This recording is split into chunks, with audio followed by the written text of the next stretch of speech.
en el último censo que se hizo en la Argentina, se quitó la pregunta sobre las creencias religiosas. El gobierno en su momento quitó esa pregunta, así que nos la debe. Puede llegar a haber más de 50.000 iglesias evangélicas en la Argentina. Lo que sucede es que la mayoría, casi el 80% de esas iglesias son pequeñas, entre 200 y 300 miembros, o será aún más pequeña, que son 100. El político busca el poder. Está clarísimo, sí.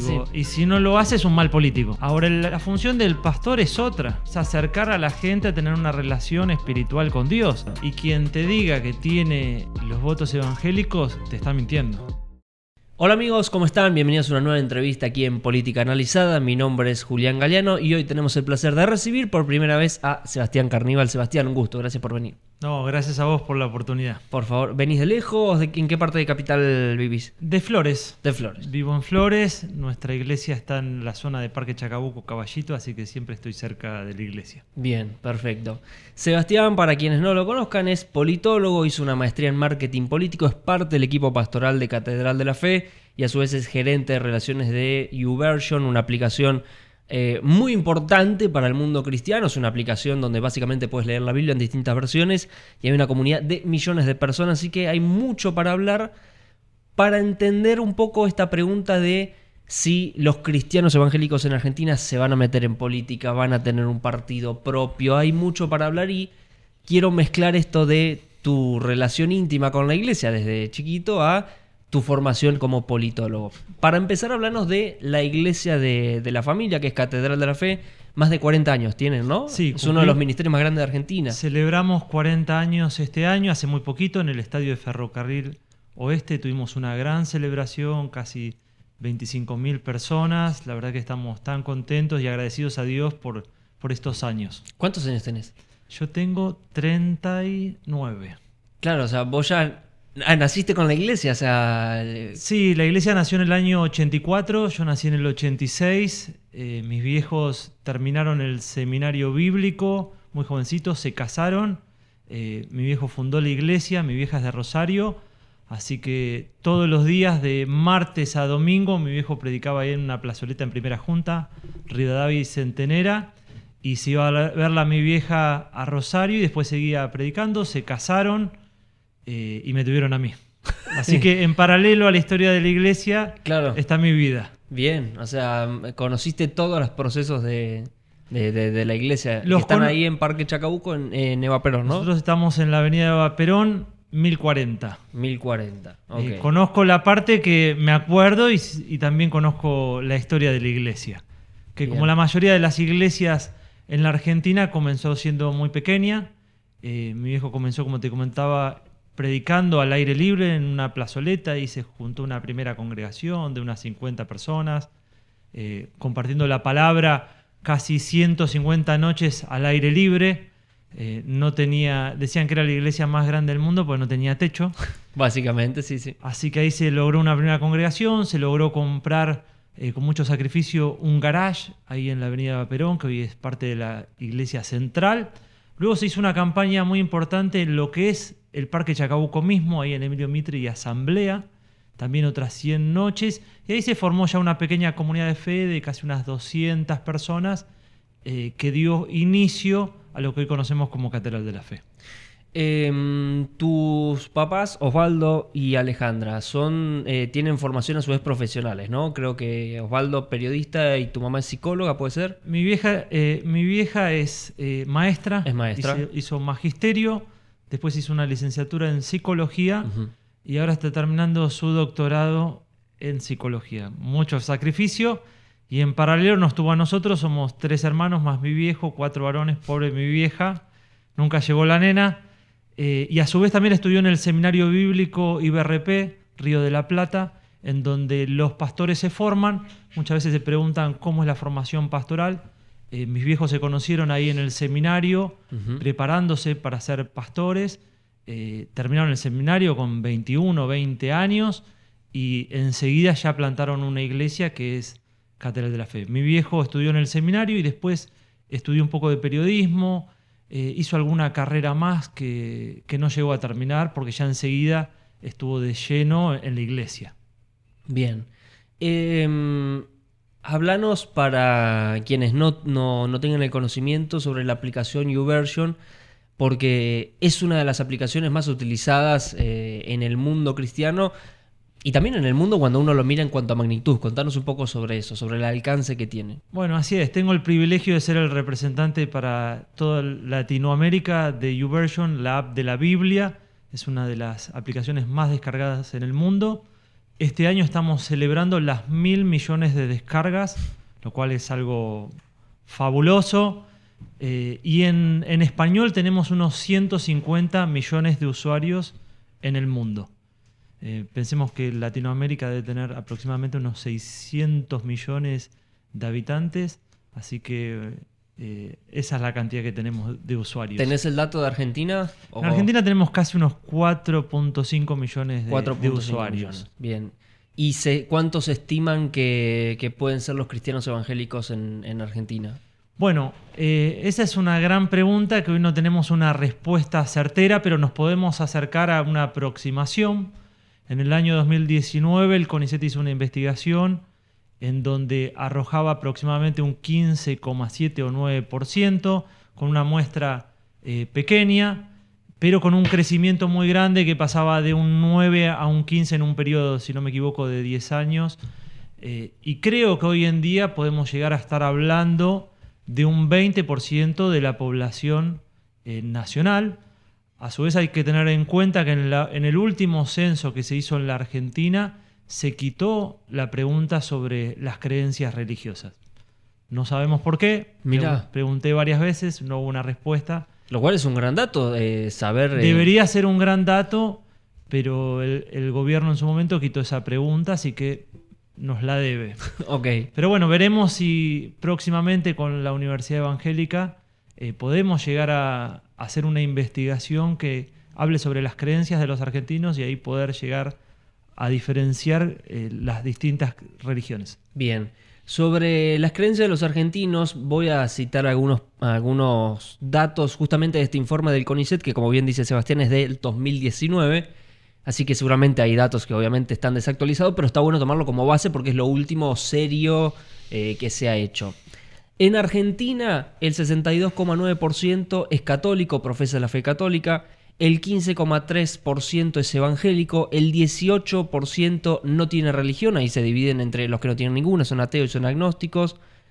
El 1,4% son los testigos de Jehová y los mormones, 1,2% otras, que ahí pueden entrar por ejemplo los judíos, que no están marcados con un gran porcentaje, y un 0,3% en no sabe. Me llama mucho la atención que dice que del 15,3% que son evangélicos, el 13% son pentecostales y 2,3% otros evangélicos. Para quien nos está viendo, ¿qué es un pentecostal? ¿Qué son otros evangélicos? ¿Qué es un pentecostal? Arranquemos por ahí. Bueno, el mundo evangélico es muy diverso y amplio. Calculamos, hablando con uno de los investigadores más prestigiosos de la Argentina, que es Pablo Seman, que puede llegar a haber más de 50.000 iglesias evangélicas en la Argentina. Lo que sucede es que la mayoría, casi el 80% de esas iglesias son pequeñas, pueden tener entre 200 y 300 miembros o ser aún más pequeñas que son 100. Ahí si empezamos a diferenciar podemos encontrar distintas corrientes evangélicas. Uh-huh. Las iglesias históricas, metodistas, luteranas, que son las que han llegado en el primer momento, y luego tenemos nuevas corrientes evangélicas que pueden ser la pentecostal. Uh-huh. La pentecostal hoy en día es la que más crece no solo en Argentina, sino en toda Latinoamérica. Esto se ve en Colombia, se ve en Perú. En Perú casi un 20% de la población es evangélica. En Colombia creo que está casi cerca del 25% y cada vez a los que les gusta el fútbol lo pueden ver cada vez que hay un jugador colombiano que viene, tiene una relación con la fe muy especial. En Argentina los pentecostales son aquellos que creemos, porque me incluyo, en tener una relación personal con el Espíritu Santo y creemos que Él está presente en el día a día y sigue obrando a través de milagros, maravillas. Creemos que Dios es real y está todos los días con nosotros. Pero el resto de los evangélicos, ¿no creen los milagros o no creen la presencia a nivel presente del Espíritu Santo? ¿Cómo sería esa diferencia? Bueno, ahí nos podemos meter en un lío, pero prefiero no meternos. Tiene que ver con diferencias doctrinales. Ok. En si uno es salvo una vez, si pierde la salvación. Digo, ahí empezás a ver las diferencias con, puede ser un calvinista, un luterano, y ahí ya entramos en temas muy finos. O sea, en términos políticos es como que Massa y Moreno son peronistas, pero uno representa el partido Principio de Valores y otro es el Frente Renovador. Acá podemos decir que son todos evangélicos, acá son para todos, que nadie exacto, se enoje. Bien. Somos todos evangélicos con diferencias doctrinales. Ok, diferencias doctrinales, ok. Me parece, eso está bueno. Está bueno aclarar porque a veces cuando decimos los evangélicos siempre caemos en el error de, bueno, englobarlos a todos. No, y desde el pastor brasilero que tiene mucho rating en la televisión hasta, por decirte, tu propia familia. Bueno, si ahí me permitís hacer una aclaración, la iglesia brasilera a la que vos te referís es la Iglesia Universal del Reino de Dios, que es una iglesia que viene del Brasil y que no es argentina, está hace casi unos 35 años en el país. Ellos no se los consideran que forman parte del espectro evangélico en la Argentina, no tienen relación con los pastores locales, son una organización muy cerrada y verticalista. O sea, independiente. Son una iglesia independiente. Bien, ok.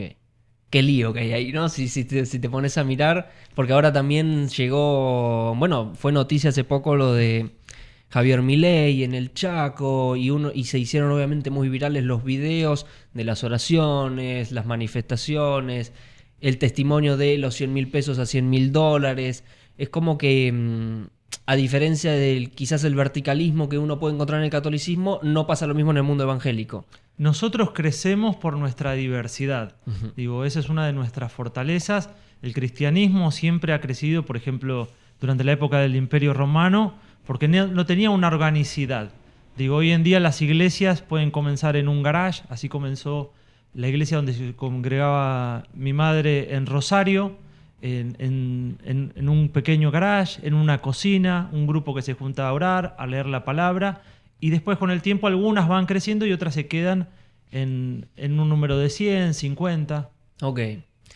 En los últimos 50, 60 años, cuando uno mira las conversaciones de los cristianos evangélicos en Argentina, ve una evolución cultural que es realmente sorprendente, que no sé si lo encontramos en otros movimientos sociales. Por ejemplo, en los últimos 60 años, el mundo cristiano evangélico pasó de decir que hay géneros musicales que no están buenos a decir no importa el género, importa el mensaje. Y hoy vemos una diversidad en la música cristiana que es bastante amplia. Reggae, folclore, rock, metal. Y antes, hace 60 años, era impensado. Lo mismo pasó con el rol de la mujer. La mujer no tiene que predicar. Hoy no hay motivo por el cual eso no podría funcionar. También con los medios de comunicación. Los cristianos no tienen que estar en los medios de comunicación. Incluso uno podía ver mensajes de los cristianos no deben consumir medios de comunicación porque es parte del mundo. Y ahora también vemos una discusión que va evolucionando a nivel de la interpretación de qué hacer con la política. Así es. Pasamos de la política es negativa, de golpe los cristianos evangélicos empiezan a decir, bueno, creo que tenemos que también ser luz y sal ahí. ¿Por qué los evangélicos piensan que es parte fundamental y clave hoy participar de la política en Argentina? Volviendo a tu pregunta anterior, tuvimos un hecho muy representativo que llamó mucho la atención, que fue la visita de un presidente a una iglesia evangélica. Eso no había pasado nunca en la historia de las iglesias evangélicas y de la Argentina. Entonces creo que hay dos fenómenos nuevos que se empiezan a dar y que han generado, han sido tan llamativos. El primero, el crecimiento de la iglesia evangélica, y el segundo, lo disruptivo que es el gobierno actual, en sus formas, en sus maneras, asimismo el presidente. Y eso creo que para la comunidad evangélica ha sido una reivindicación, sacando el nombre de Javier Milei, que un presidente asista por primera vez a una iglesia evangélica. Eso ha sido muy relevante porque no había pasado. Hoy en día a nadie le llama la atención si un presidente va a una iglesia católica. Pero en nuestro caso ha sido muy llamativo y también ha despertado un montón de otras preguntas. Por ejemplo, va a un templo tan grande. Bueno, esa misma cantidad de templos hay en toda Latinoamérica. Digo, no es un fenómeno solamente de la Argentina, sino que se replica en Paraguay, en Guatemala, en Perú, en Colombia, eso lo podemos ver. Con respecto a la participación de los evangélicos, a mí me parece perfecto que cualquier evangélico como ciudadano desea participar en la política y tiene buenas intenciones y se forma y trabaja para servir a nuestro país, debe hacerlo. Bien. Ahí puedo hacer una diferenciación con el rol y la vocación pastoral. A ver. Digo que en mi opinión o dentro de las asociaciones en las que me toca participar, nosotros nos sugieren tomarnos licencia como pastor si vamos a participar de la política, porque la política tiene que ver con partidos. Y nosotros creemos que la iglesia es para todos y no partidizar nuestras plataformas. Digo, nosotros en Catedral de la Fe tenemos gente que es de Vélez, de Boca, de River, lamentablemente, y de otros colores en los cuales uno necesita participar en conjunto. Uh-huh. Pero ¿te acordás si hubo... Hay algunos que no comparten esta visión. No, claro, sí, pero ¿recordás si hubo algún momento o algún hecho que disparó esta discusión de tenemos que ser activos en este aspecto también de la sociedad? Sí, creo que tiene que ver con un proceso de los evangélicos en Argentina, en donde comunidades muy pequeñas no tenían un impacto tan grande sobre la sociedad en su conjunto. En donde yo recuerdo, iba al colegio, en el primario era el único evangélico. Ya terminando el primario había 3, 4. Ya en el secundario había 15, 20 en todo el colegio. Entonces uno puede ir viendo ese crecimiento de los últimos, pongamos, 40 años en la Argentina, de una explosión y una masividad que quizás no se ve en los medios de comunicación. Uh-huh. Entonces el periodista de golpe ve un templo de 10.000 personas o ve algún evento de más de 50.000 personas y dice, ¿dónde estaba esta gente? Uh-huh. Digo, vivimos muchas veces en burbujas o en espacios que no se tocan y el periodismo, los medios, no logra ver ese fenómeno que es la iglesia evangélica. Por ejemplo, el año pasado tuvimos un hecho histórico que es la creación de la capellanía evangélica en la policía de la ciudad de Buenos Aires. Este es un proceso en donde los cadetes de la policía de la ciudad pedían el acompañamiento de un pastoral. Digo, ya los cadetes, o en la fuerza existía la capellanía católica desde su fundación en la ciudad de Buenos Aires, pero no la evangélica. Y hoy en día más de casi entre 800 y 900 cadetes de los 1.200 que tiene la fuerza asisten a nuestras reuniones. Ahora, ¿cómo asisten? Por motivo propio. Claro. Digo, entonces hay un fenómeno subterráneo que no tiene visibilidad, pero que va transformando nuestra sociedad a lo largo del tiempo. Entonces, en los próximos 10 años vas a tener más del 50%, el 70% de los policías hayan pasado en algún momento por una reunión evangélica. ¿Y cómo se debate o cómo guían? Pienso en, por ejemplo, los más jóvenes, ¿no? Los adolescentes que son cristianos evangélicos y dicen, la verdad que respaldo a Milei, respaldo a Cristina, me gusta Macri. El cristiano evangélico está más cerca de la izquierda, de la derecha. ¿Cómo es esa discusión, ese debate? Mira, yo creo que es un error y nos bajan el precio ubicándonos en un sector ideológico. Uh-huh. Digo, la Biblia no te puede decir a cuánto va a estar tiene que estar el dólar. Uh-huh. Digo, ahora dentro de nuestro espacio tratamos de aconsejar a los jóvenes que empiecen a buscar el espacio donde se sientan más cómodos. Y vas a tener gente dentro del peronismo, gente dentro del PRO, del radicalismo y de muchas otras fuerzas. Digo, el pastor tiene la responsabilidad de acompañar a ese dirigente, a ese militante en el espacio donde se empieza a sentir cómodo y también donde tiene una oportunidad. Porque no vamos a ser ingenuos, hay partidos políticos en los cuales es muy difícil ingresar. Digo, porque está esa famosa casta política. Entonces también nuestros jóvenes se van a incorporar a los lugares donde les den oportunidades. Ok, pero Esto de la ideología me parece espectacular porque digo, no me acuerdo quién fue que me dijo, ¿un cristiano evangélico es pro apertura de mercado o es pro industria nacional? Son debates que a veces se dan, ¿no? Porque Digo, te uno pueden mira, decir... uno mira las escrituras y, por ejemplo, ve que Jesús le dio de comer a las multitudes y no les cobró. Ok. Y dice la palabra, tenían hambre y Jesús multiplicó, hizo un milagro y multiplicó los alimentos. Diríamos que lo seguían y era un dirigente populista. Sí. Pero también por otro lado tenés la enseñanza de los talentos que cuenta Jesús, que constantemente predicaba a través de analogías y parábolas, en donde el Señor le daba a sus siervos distintos talentos y algunos los multiplicaban y otros por temor a perderlo solamente lo mantenían. Y el Señor castiga al que no negoció y multiplicó los talentos. Digo, ¿y ese qué Jesús sería? Sí, un liberal de derecha, sí. Digo, cada uno tiene que ir encontrando el espacio donde puede servir, hacerlo con honestidad. Creo que hay ciertos valores que tiene el cristianismo, que tiene que ver con la misericordia, con la templanza, con la búsqueda de la justicia. Digo, esos tienen que ser los valores que guíen a nuestros dirigentes políticos. La búsqueda de la verdad. Digo, son palabras tan pesadas para una política que muchas veces se encuentra en el barro. Y también pienso que si se busca la perfección es prácticamente mejor ni participo. Porque digo, te puede gustar capaz, por decirte, la política económica del Frente para la Victoria en su momento, pero ellos promovían el aborto, que puede ir en contra de tu ideología, o te puede gustar las propuestas económicas de Javier Milei, pero no te gusta, por decirte, lo que pasa los miércoles con los jubilados.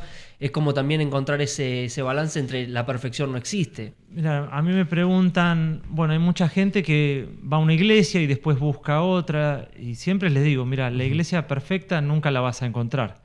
Y si la encontrás, no vayas porque la vas a arruinar. Entonces, creo que no existe ese espacio, pero sí tiene que ver con uno, con conservar esos valores, de mantenerse íntegro en lo que quiera hacer. Claro. ¿Y se debate en el mundo pastoral la posibilidad de adoptar el modelo de Brasil, de tener partidos pura y exclusivamente cristiano-evangélicos para participar políticamente? Brasil, digamos que es otra galaxia. Es otra galaxia, sí. Básicamente lo saco de Latinoamérica. Los números son impactantes, en donde 1 de cada 3 brasileros se confiesa evangélico. Entonces estamos hablando de casi 50 millones de personas. Y también el sistema político brasilero es muy distinto. En Brasil hay una bancada que tiene casi 130 diputados evangélicos y senadores son 40 y pico, si no me equivoco. Entonces yo lo pondría aparte. Lo que ha sucedido en la Argentina, y por distintos estudios, es que no se correlaciona la fe con el voto. Porque si no, bajo ese mismo análisis, partidos o candidatos que se confesaban y decían evangélicos tendrían que haber sacado más votos que los que habían en la población. Y eso no sucedió. Puede ser que suceda en el futuro, no lo sabemos. Pero hasta ahora, por ejemplo, en el Chaco, para poner un ejemplo particular, hoy en día la encuesta del 2019 arrojaba que casi un 23% de los chaqueños se confiesan evangélicos. En las elecciones lo que veíamos cuando había un partido que decía abiertamente ser evangélico no sacaba más de 3 puntos. O sea, como que el votante evangélico analiza mucho más allá del concepto espiritual, digamos, como que ve otras variables. El votante evangélico tiene las mismas necesidades que la mayoría de los argentinos. Bien. Entonces también donde nosotros veamos que se forma una mayoría, ahí también va a haber voto evangélico, naturalmente. Entonces no se puede hacer un análisis tan sencillo e ideológico sobre cómo votan los evangélicos. Bien, o sea, no es acarreable el voto evangélico. No es proporcional. Claro. Y quien te diga que tiene los votos evangélicos te está mintiendo. Bien. En esta encuesta del CONICET pasan los evangélicos del 11,3% en 2008 al 18,9% en 2019. Un crecimiento muy grande Considerando que en esa franja de tiempo, por ejemplo, tuvimos Papa argentino, que uno podría decir, bueno, capaz uno imaginaría que crecería el catolicismo, no fue así, sino que también decreció. ¿Qué hace a la iglesia evangélica tener facilidad para llegar y moverse a nivel estructural? Porque yo pienso en el mundo católico, en el mundo judío, y siempre veo grandes templos, gran infraestructura, y me imagino que a nivel corporativo quizás eso es más difícil de mover y llevar a esquinas. Pero, ¿qué es esto del sacerdocio universal y cómo es esto que le permite quizás al evangélico prosperar en lugares más chiquitos y más grandes? Bueno, lo que tiene el mundo evangélico y también la iglesia es que está cerca en la necesidad de la gente. Entonces eso, por ejemplo, en el caso de mi madre, ella nació en una familia muy humilde y si había algún tipo de problema en donde espiritual, recuerdo, el cura no se acercaba a la casa de ellos. Claro. Entonces, el pastor que les predicó a ellos fue hasta la casa. Entonces, digo, muchas veces hay una burocracia jerárquica en donde los evangélicos nos movemos mucho más rápido. Hoy en día, donde se inicia cualquier tipo de barriada, el primer referente o emergente en ese centro urbano es el pastor o la pastora. Y es la persona que intenta lidiar con el conflicto que hay en esa comunidad. Violencia, adicciones, falta de trabajo, familias ensambladas, problemas que suceden a partir de esas uniones de familia.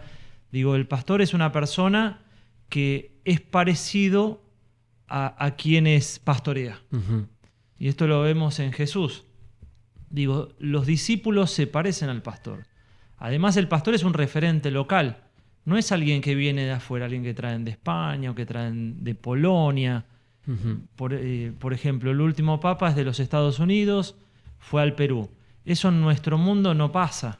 Digo, hoy en día tenemos pastores locales que te los cruzas yendo a la verdulería, a la carnicería, conocen los problemas que hay en el barrio, interactúa con la comisaría o con el colegio, hay que hacer un trabajo social, hay que pintar el colegio, la iglesia va. Muchos tienen doble laburos, digamos, además de ser pastor, laburan en una fábrica. Ahí hay un dato muy interesante que nos da la investigación que hizo también el CONICET, que 7 de cada 10 pastores y pastoras son bivocacionales. Uh-huh. ¿Qué quiere decir? Que a su vez de desarrollar su obra ministerial tienen un trabajo. Claro. Que puede ser chapista, médico, y así las distintas profesiones. O sea, el mundo evangélico... Somos muy pocos los pastores que nuestra organización, nuestra iglesia nos puede sustentar.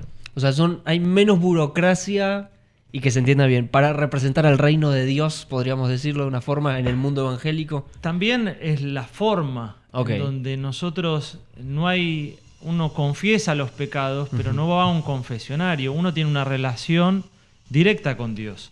Y uno puede orar con Dios. Entonces, nosotros creemos que Dios está presente en todo momento, en todo lugar. Y eso puede suceder en una universidad, en un pabellón, en una cárcel. Por ejemplo, el caso para los más futboleros de Maravilla Martínez. Claro. El goleador de Racing, uno de los más importantes del fútbol latinoamericano. Por un problema familiar, una disputa entre dos familias, termina en la cárcel. No es un lugar agradable y alguien le comparte el evangelio y él abraza la fe y ahora cada vez que lo vemos haciendo un gol, el hombre se levanta la camiseta o testifica. Pero la posibilidad de testificar es porque es un gran delantero. Básicamente, sí. Y ahora tiene una cláusula de 122 millones que es espectacular. Atravesamos la pandemia. Y cuando llegó el momento de la vacunación, no me acuerdo si fue la segunda o la tercera dosis que me tuve que dar, me saltaba en Eva Perón, me fijo en la dirección Catedral de la Fe. Me tengo que ir a vacunar a una iglesia. Entonces, eventualmente, cuando llego a Catedral de la Fe, efectivamente noto que en el templo, en la parte de atrás, para quienes no conocen la Catedral de la Fe, estamos hablando de un auditorio grande de 2 pisos, en la parte de atrás de abajo, no sé si la palabra es... prestaron el lugar para el gobierno de la ciudad y ahí se realizaron centros de vacunación. ¿Hubo conflictos con eso? ¿Cómo lo vivieron? a nivel con los feligreses, con la gente que se congregaba, porque también hemos notado mucha gente que juzgaba la idea de las vacunas, veía conspiraciones. Me imagino que para un cristiano evangélico ver la casa de Dios, el templo, y de golpe ver carteles del gobierno de la ciudad con vacunación, capaz que generó un conflicto interno. ¿Cómo vivieron eso? Mira, déjame decirte que la pandemia fue un momento muy difícil Sin y lugar a dudas. doloroso para toda la Argentina. En nuestro caso particular, nosotros hemos perdido pastores y pastoras durante la pandemia, trabajando, haciendo ayuda social. Digo, el pastor es una persona que está muy expuesta, que golpea las puertas, lleva alimentos. Por ejemplo, antes hablábamos, los pastores hacen choriciadas para levantar fondos, para ayudar a los adictos. Y nosotros como iglesia, el auditorio nuestro es muy grande e imponente, pero siempre tenemos un corazón por servir a nuestra ciudad. Entonces, hablando con parte de la comisión directiva, nos habían llamado del Ministerio de Salud, porque en ese momento de la pandemia se estaban cerrando se estaban volviendo a abrir. Si no me equivoco, era el Movistar, el Luna Park, y faltaban lugares. Me puse la tercera en el Movistar, está. La segunda fue en Catedral de la Fe, la tercera fue en el Movistar y la primera fue abajo de Avenida del 25 de Mayo. Claro, Ahí faltaban lugares grandes. Claro. Entonces nosotros siempre tenemos un corazón por servir a la comunidad. Nos planteamos internamente y no dudamos. Aparte nosotros fuimos de los últimos en abrir durante la pandemia.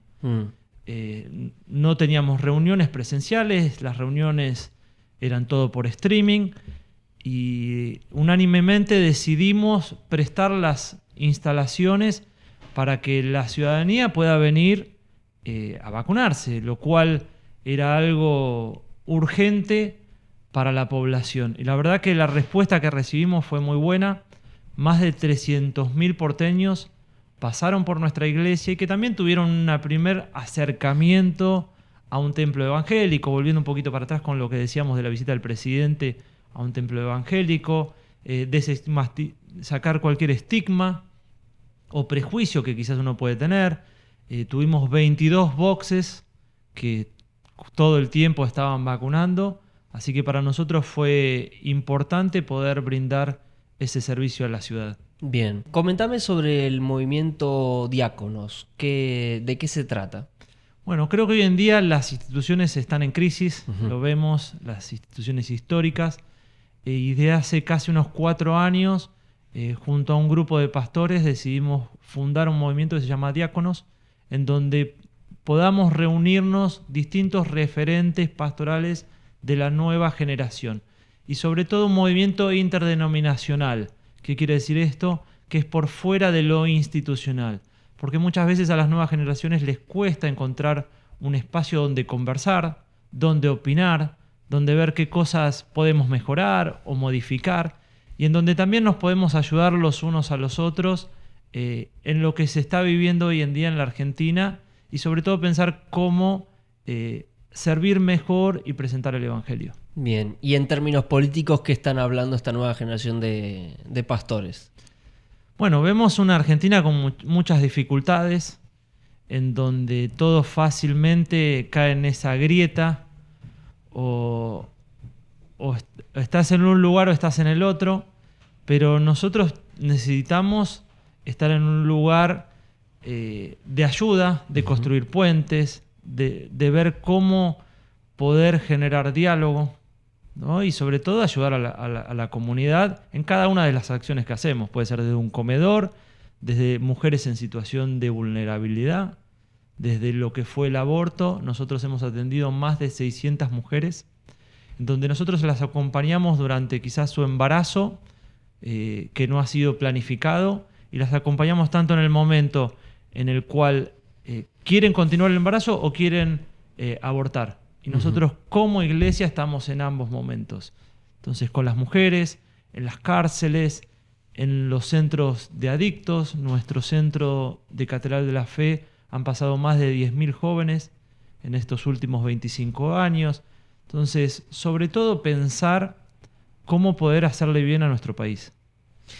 Si un político quiere hablar con un representante de la iglesia evangélica, ¿dónde llama? ¿Con quién se contacta? ¿Existe ese tipo de unión? Bueno, nosotros no tenemos un papa Claro. o un rango jerárquico, pero sí creo que a través de estos años empezamos a encontrar distintos referentes en los cuales a través de su trabajo, su trayectoria, se los puede identificar. Ujú.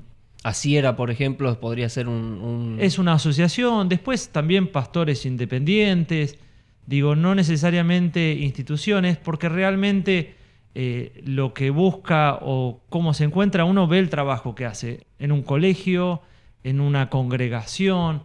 Entonces creo que es más personal que institucional, que lo institucional está muy bien, pero usualmente son por relaciones personales. Son por relaciones personales, ok. Pero cuando, por ejemplo, Milei fue al Chaco, esa semana previa, ¿se corrió la noticia entre ustedes o se enteraron todos? Bueno, en ese caso, por lo que yo sé, por lo que escuché en los medios, fue una invitación personal del pastor Ledesma al presidente Javier, porque habían tenido algún encuentro previo que ellos detallaban y no mucho más. Entonces creo que ahí es una relación directa, más que a través de canales institucionales que quizás no son tan conocidos. Uh-huh. ¿Y cómo cayó en las conversaciones que has tenido, en Diáconos, en Catedral de la Fe, en las conversaciones que tuviste con distintos pastores, el discurso que dio, que tiene una vinculación política, espiritual, una mezcolanza bastante interesante? ¿Cómo lo vieron? ¿Qué escuchaste vos? Bueno, a mí me parece que el presidente fue genuino. Uh-huh. No dijo nada nuevo, sigue diciendo lo que él venía diciendo. Quizás lo que a mí particularmente no me gustó es que se utilice la plataforma de una iglesia para un discurso político. Uh-huh. Y sobre todo queriendo llevar un mensaje bíblico donde el presidente es un especialista en economía. Claro. Entonces quizás ahí me parece que no fue lo más prudente o lo más sabio ese discurso. O sea, según tu mirada, para vos, el atril de una iglesia no debería ser usado para mensajes políticos. Creería para no mensajes partidarios en medio de una campaña. Ahora, si el presidente de la nación pasa, saluda o quizás su enfoque es otro, me parece que no habría problema. Pero el hecho de ir, el tipo de lenguaje para un lugar sagrado como es la iglesia, me parece que no es el correcto. Sí, cuando cerró con el Viva Libertad, carajo, me llamó muchísimo la atención. Me parece que a veces uno tiene que saber dónde está. Ok. O sea, esa conversación tenerla antes. A mí me parece que cualquier político que va a una iglesia... ¿Han ido políticos, por ejemplo, a Catedral de la Fe? Han venido, claro. Pero han venido no en campaña, sino en una posición de jefe de gobierno, de diputados nacionales. Nosotros hemos tenido la inauguración de una de las primeras universidades evangélicas en Latinoamérica y hemos tenido ese día al jefe de gobierno, más de 5 senadores nacionales, diputados, legisladores, pero no habló nadie. Digo, no...